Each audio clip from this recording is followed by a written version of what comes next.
But now when you're playing in the international stage, you tend to get the best of the best sometimes. And I say that sometimes with a exclamation point because we've seen some games lately where the ref has been kind of atrocious. The refereeing's been atrocious.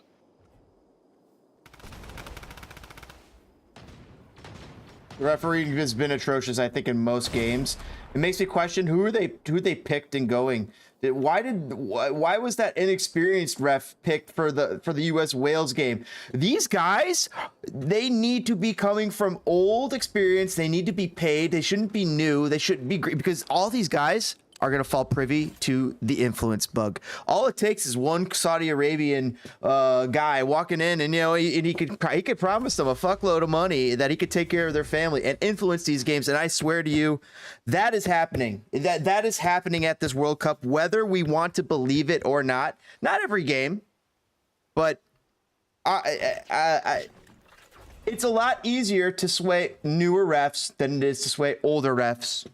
So yeah, that's actually a good point because you're probably not going to be able to sway a guy that ref that from the Premier League, right? Right. You're probably going to be able to sway a guy that well comes from paid, who doesn't have to worry about his next paycheck. But this guy, exactly. He just hit the golden ticket. This is his golden parachute. This is his $1 million lotto ticket. Of course, he's gonna 1 or 2 games. He's gonna get an extra little boat here, or a trip to the United Emirates here, or maybe a private jet here. These guys, the thing is, the Saudi Arabians and the Qataris have that money to sling around. We see it with the Live Golf League. You don't think that the Saudis would? I'm sorry, you got Toke. I got to read chat. Chat. Oh my God, chat. I'm sorry. I'm just checking into chat here. I'll catch up. But Tokyo, we got the chat open if you want to slide in. But go ahead. But you're right. It's not only just Saudi Arabia and the Qatari refs. We're talking about refs from across the world that don't, unfortunately, they probably come from humble leagues, so to speak, and and sometimes those are the kind of leagues that tend to have problems paying officials. So, imagine someone came up to you and said, "Hey, I'll give you $100K if you just make a few calls, in favor of this team." You don't even have to call a win. They don't even have to win. That's Nope. the thing. They just need a couple calls to go their way, a couple things to go their way, and that's what I see.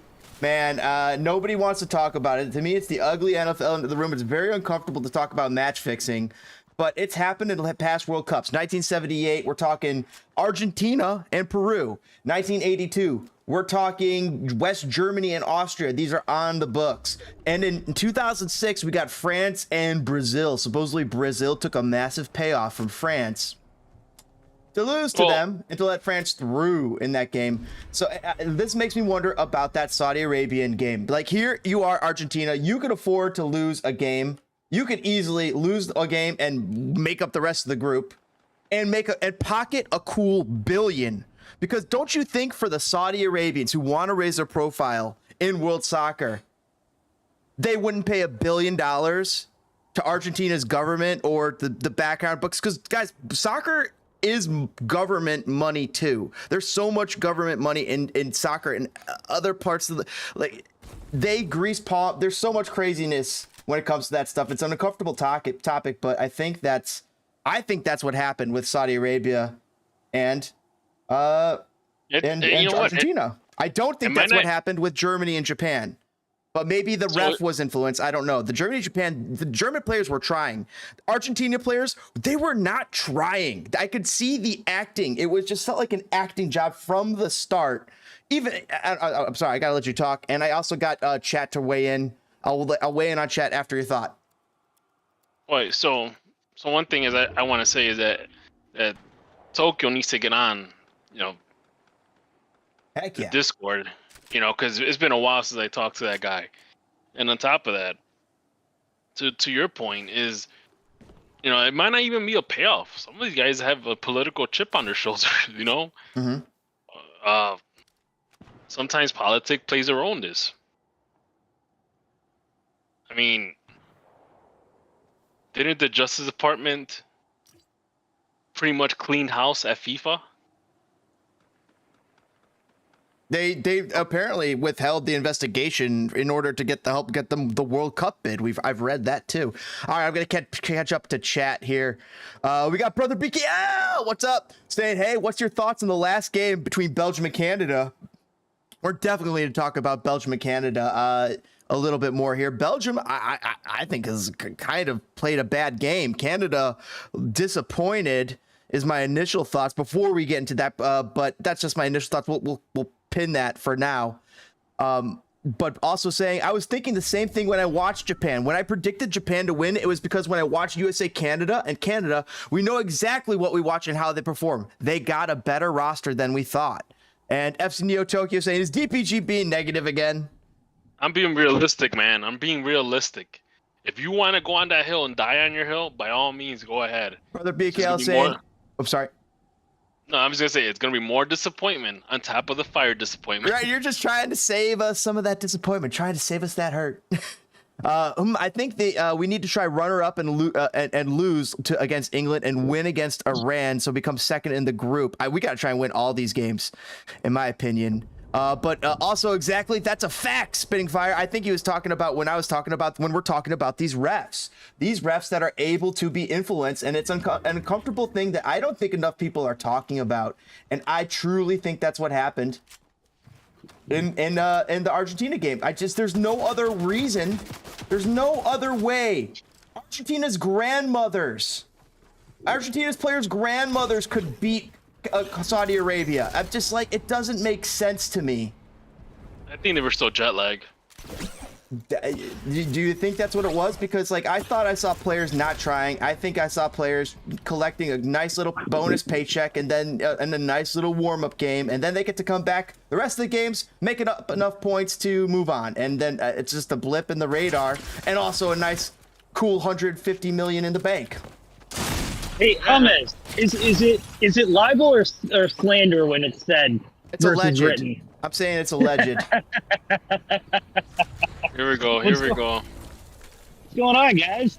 What's going on? We got Tokyo sliding in. What's up, Toke? I'm not here for a long time, but I'm here for a good time, man. Just let's go. sliding in to say hey. I heard somebody say they called the Japan game, so did an otter. So did an otter. You know, but dude, I have greatly enjoyed watching from the sidelines your flat earth style campaign about the Argentina Saudi Arabia game. I will say that, dude. It something struck me as weird about that game. When I watched both those games, when I watched the German game and I watched the German loss and I watched the Saudi Arabian win, the German loss makes sense. The Saudi Arabian Argentina win does not add up. Like that first goal for Saudi Arabia. Absolute farce. Absolute farce. Every single Argentina player was like, ooh. Then the goalie was like, he did the absolute, I can do that same kind of move where you leap in place and you throw out your arms and it looks like you moved. It looked like such a fixed goal that I've seen before. Where was his weight on the start of that? You know what I mean? What direction was he headed on the start of that play? Like, why play the games if you don't trust that the outcome can be an outcome, man? That's true, but that's what I'm saying. I can doubt the integrity of this because in the past, there's reason to believe that to doubt the integrity of these games in past World Cups, and Argentina has been on the wrong end of that before too. So you know what's gonna be funny? What's really gonna be funny is that somehow Argentina makes it to the final. Right, and then you forget about this. Yeah, we'll forget all about this. Yeah, oh yeah, we'll forget all about it. I won't, because that'll be part of my theory. It's part of my theory. They make a cool billion from giving Saudi Arabia a win, take home the tournament. Messi gets promised the tournament, basically, that, the refs will make all the right calls for you later on in the tournament. You just lose the Saudi Arabia game. We got you taken care of the rest of the way. The refs have not been great. And I was lucky enough to be on with you after the U.S. game to talk about poor refereeing. But like, what's the answer, man? Like, yeah, I like VAR, but what would have been the alternative? The ref just making the call on the field. A more experienced ref. A more Well, here's the experienced thing. ref from the Premier League, from the top 5 leagues, from when they talked about this ref, they were saying this is his first big time match experience like this, and I'm like, okay, yeah, this guy's getting a payoff. Why would he not? It's just like, Well, how else do you get experience? It's like trying to be a barista and they talking about you need 5 years experience for an entry level job. You know what I'm saying? yes. Well, I mean, you Like- could start them off slowly too. You could like, hey, maybe I won't put you in this high stakes game. How about we start off at the qualifying level? How about you go ref UEFA qualifier or something like that? Well, obviously he ref qualifiers, but like, let's be honest, man. Like, was this not the most cupcake game for a referee to have? So, like, Argentina should have it should have been lopsided. Like, you know what I mean? This was a cupcake game. Like, oh, you needed the most experienced ref at games like It was easy Poland, calls. Mexico, You're US, right. You know there was what I mean? no difficult calls that game. It Oh, should have been all layups. Keep in mind that ref was from Qatar, and obviously they have a chip on their shoulders because I'm pretty sure they probably heard the U.S. probably label them as, okay, well, they bought their World Cup. Qatar likes USA for sure. So I don't does everybody. Like, do you think Germany just got it because they love their heritage? No, dog. They had to pay for it too, man. Everybody just buys it. Well, I That's why think it used to be like that at one point. We have to wait and see what happens later on, because the U.S. just like I mentioned earlier, a couple of years ago, the Justice Department was investigating FIFA, and coincidentally, we get the World Cup for 2026. And then now we have to see what happens. Who's gonna get it in 2032 or whatnot? So if it's a random place, like if it's like some random place at the end of the world, I at that point it's like, okay, these guys are taking a cut. Well, aren't there all sorts of weird bids too? Like a Bavarian one with like Germany, Netherlands, and Holland, and like like there's all these joint bids, man. Like, it's just, I don't know. It's gonna be weird no matter what it is. And apparently it's going to North Korea. Oh, God. No way. No way. We already did South Korea Olympics, didn't we? Yeah, the only way it goes to the North Korea is if the Korea is unified, under a South Korean regime. I don't. Yeah. Yeah. That is the only way I see it. Yeah, I don't. Can you imagine? I don't even think they have the logistical capacity to handle everybody. All the traveling tourists. And you think anyone would be allowed in? Or that too. Imagine the vetting process. Imagine the vetting process just to get into North Korea. Oh God, no, thank you. I already just. And I don't like going to the DMV.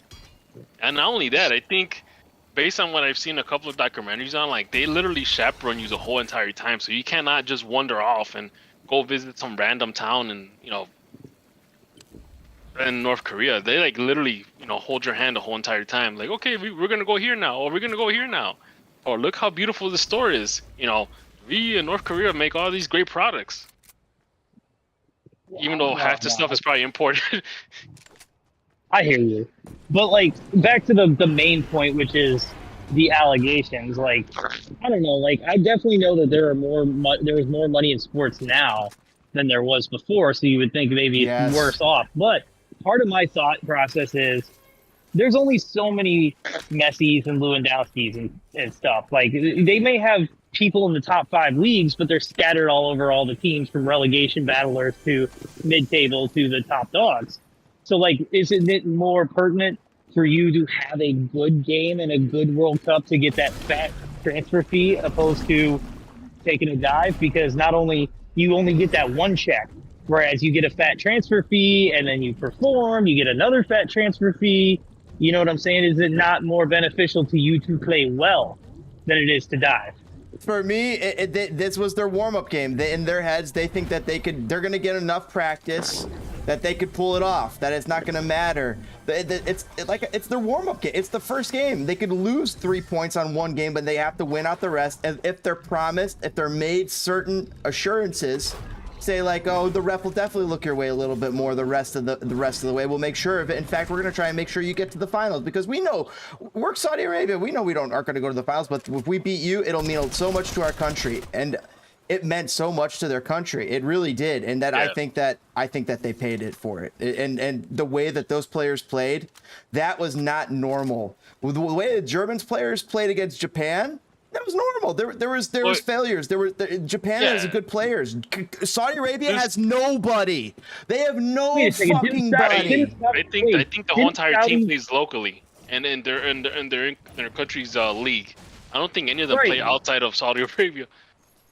But again, aren't MLS players of the level also?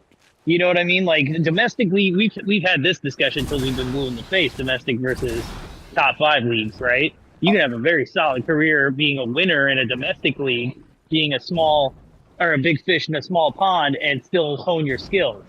You know, Landon Donovan was not in any way, shape, or form a lesser player, despite him sacrificing his actual career to help build American soccer. Yeah, but he also went abroad and all that kind of stuff. But that's not my point. It didn't work out abroad. My point is that Saudi Arabia sucks donkey balls.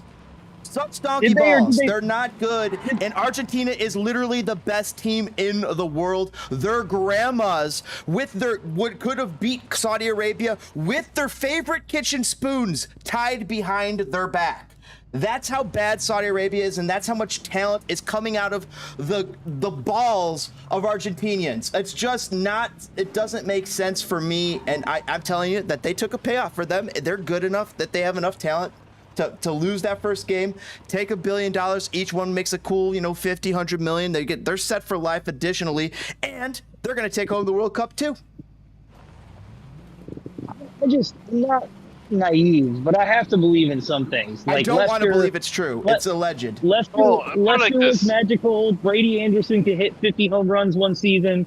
Like, I need to believe in some things. It seems more likely to me that they lost for money than they lost at all. That's my real thing. That seems more likely to me that they lost for money than they actually lost at all to a team like Saudi Arabia. It's a different opponent. I'd be feeling differently about it. But the Saudi Arabia opponent is just no. There's just too much money. They have too much disposable income.